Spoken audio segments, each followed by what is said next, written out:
Un plant de salade. De quoi a-t-il besoin pour grandir et arriver dans mon assiette? D'eau, de nutriments, de CO2, de lumière. Des agronomes, des architectes et des ingénieurs ont créé des fermes verticales dans lesquelles plantes et légumes reçoivent tout ce dont ils ont besoin et aucun pesticide. Les hangars qui abritent ces gigantesques fermes sans terre peuvent être implantés en ville. À Liège, New York, Tokyo, Singapour, les habitants bénéficient de légumes frais qui ont parcouru seulement quelques kilomètres, parfois en vélo, pour leur parvenir. Et quand les légumes ont besoin de plus d'espace pour se développer, on les déplace dans des serres, elles aussi présentes en ville, sur les toits par exemple. Les toits, ensoleillement, chaleur reçue par le chauffage des étages inférieurs, eau de pluie à récupérer. Tout ce qu'il faut pour créer un jardin productif et proche des consommateurs. À Montréal, les habitants peuvent même commander les légumes des fermes sur les toits depuis Internet.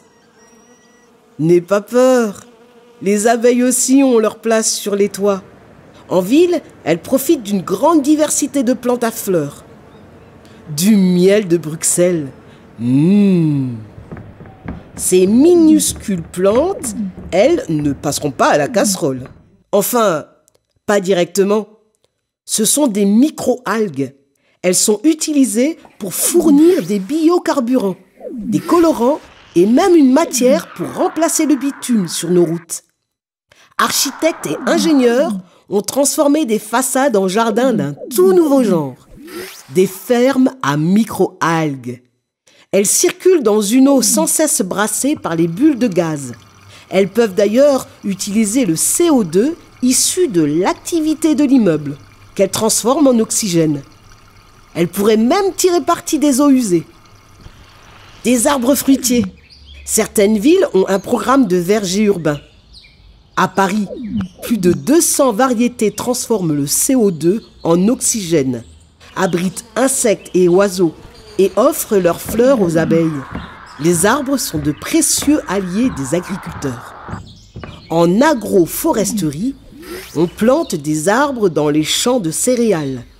Cela favorise la biodiversité, une meilleure répartition de l'eau et la diversification des récoltes. La forêt est la source d'inspiration de la permaculture. Les agriculteurs observent comment la nature parvient à un écosystème équilibré et productif, sans produits chimiques ni engins, avec juste ce qu'il faut d'eau. Puis, ils appliquent dans leur exploitation les tactiques simples et efficaces qu'ils ont découvertes. Observation et créativité, les atouts d'une agriculture innovante.